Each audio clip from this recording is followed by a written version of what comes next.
Oh yes, oh dear, yes, yes, you're definitely looking very pale, and those sweats are concerning too. And now it could be a number of things. First up, it could be something as simple as just maybe a case of the sniffles. If it's that, then you'll be fine within the week or so. I can give you something for the aches and pains. But we need to realise and understand that it could be something quite serious. Now, we've had some cases of whooping cough in the last few months. If over the next few days they start developing a cough, and I don't just mean like a kind of cough, I mean something really quite guttural and it's hard to breathe, it might be that. And you're going to be stuck with that for 3 months. I mean, we don't call it the 100-day cough for nothing, The other thing to be aware of, we're getting a lot more cases of typhoid here and in Adelaide than we are in the rest of the colony. I suspect it's because of some of the ships coming in, and we're looking at ways of dealing with that, I can tell you. If you start showing signs of constipation or maybe a diarrhea, I know either one or the other or both, it could be that. If it is that, let me know, but don't you come in. Don't you come in. Get somebody from your family to let us know here at the surgery, and we'll see what we can do from there. In any case, I think for the next week or so, because we don't quite know what it is you've got, keep your face covered so that if it is something worse, then nobody in your family is going to get it, and stay at home. Now, the other thing, of course, is that you may have heard most seriously. A ship came in recently, the Taymouth Castle, merrily sailed down the Port River, of course, and on board that ship, several cases of smallpox. You don't want it to be that. Now, rest assured, we are taking it in my capacity as the local health officer as well as the surgeon. We are taking all precautions. We have quarantined the ship for 14 days and we'll keep an eye on that. And if necessary, we will extend that quarantine in order to keep the community safe. Because here's the thing. I've seen this scourge of a disease before, and we don't want it out there amongst you in the community. What it does to people. How it disfigures them and leaves them just a shadow, a twisted form of what they once were. The scars are terrible. So we need to make sure you don't have it. If you do, of course, we'll need to quarantine you as well. I know this will be difficult. We need to quarantine you. And we've got a place that we've been putting together, Torrens Island. There's a place there. The conditions are as best as we can make them, and we're always looking to improve them so that things will be okay for you. Either way, we'll keep the public informed in terms of how things are going and what we're doing, Wouldn't it be great? I know. Wouldn't it be great if we had some means of stopping people from getting the diseases in the first place? And we're working on those things. There's some good information we're getting from overseas about some possible ways of doing that, but we're not there yet here in this colony. We still have work to do. And remember, these diseases don't spread themselves. They need we humans to gather together to allow it to spread. They need us to be complicit, else they just fade away in the one person. And that at the moment is our best hope and our best solution. Because I tell you, God help us if it gets out there. You know what else? You know what else would be good? If you could keep an eye on this as well. Like out there. Like the streets, the pestilence, this place of pestilence because of, how the roads and the rain goes down the sides of the roads and it slushes together and people leave offal and rubbish and garbage in the streets. We need to, and I say this to all of the people that come here, we need to clean this place up, else the smells and the odours and the diseases will spread and keep spreading and we'll constantly get sniffles. But here's the thing, we want you and everybody here, we want you and everybody to be happy and healthy.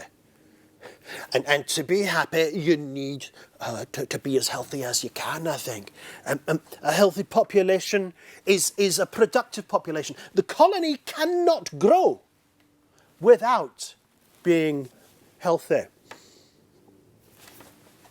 And if smallpox or any of these other illnesses are allowed to take hold, that may well be the end of it.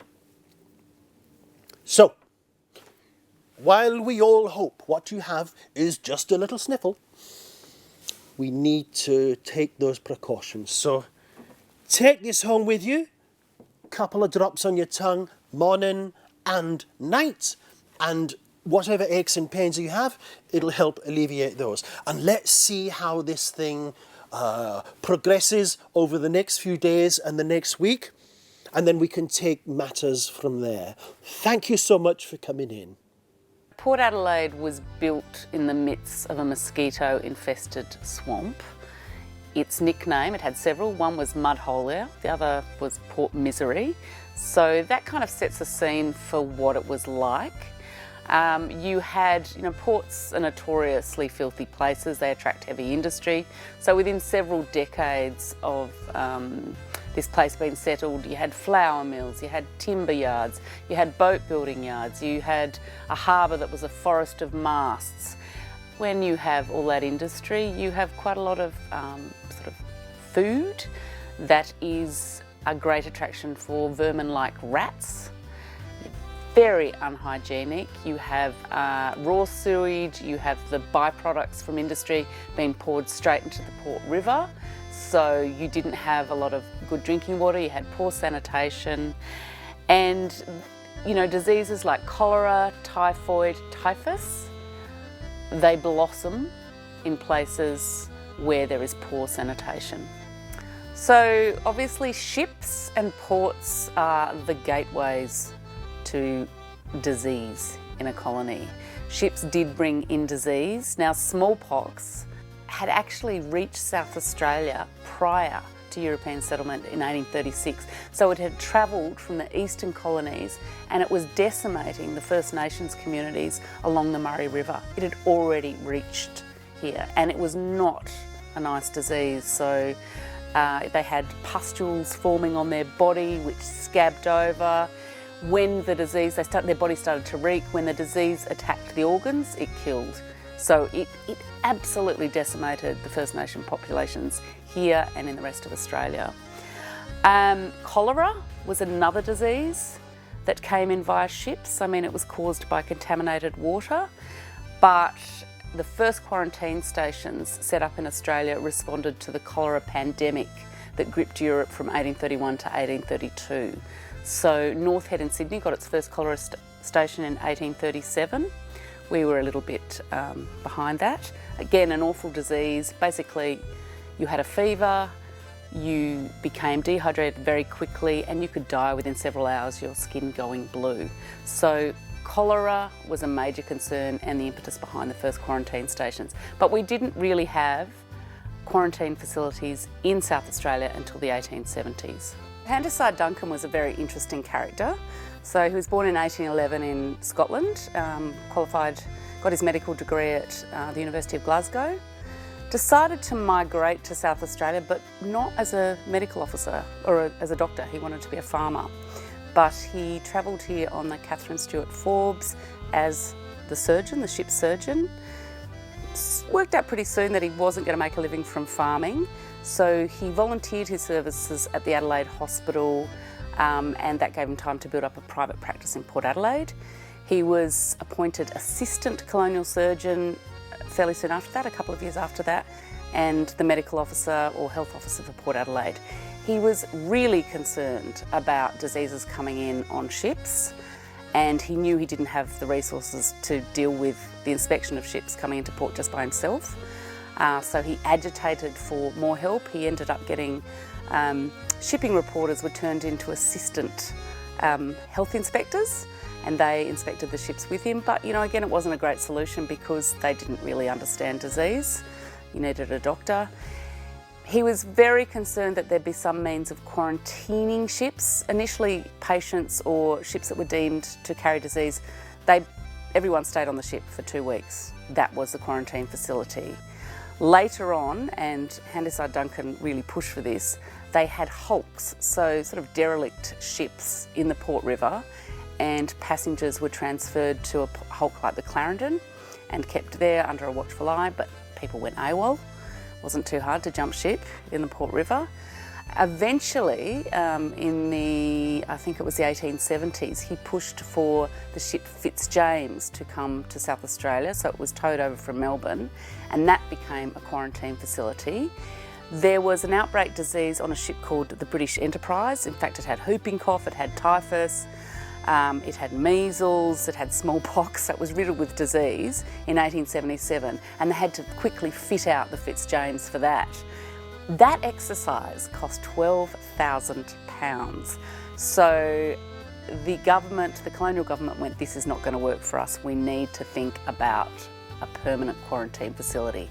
So on Torrens Island there'd been sort of makeshift efforts. There'd been a tent camp in the 1850s with the Tamworth Castle.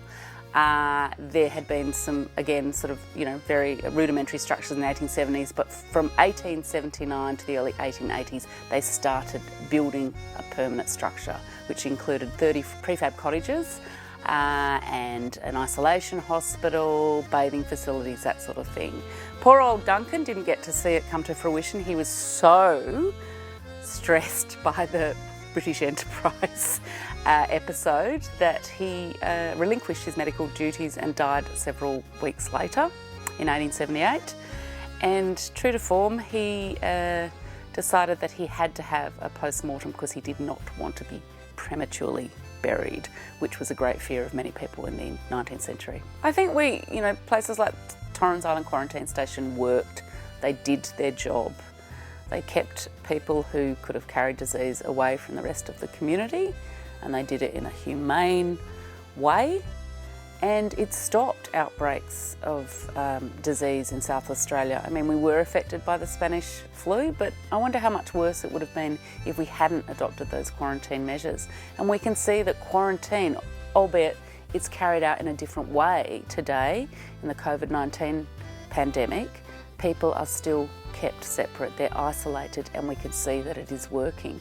And it's this idea of responsibility too. I think people in Port Adelaide took it quite seriously, the idea that they had, it was their responsibility to follow the health regulations as well.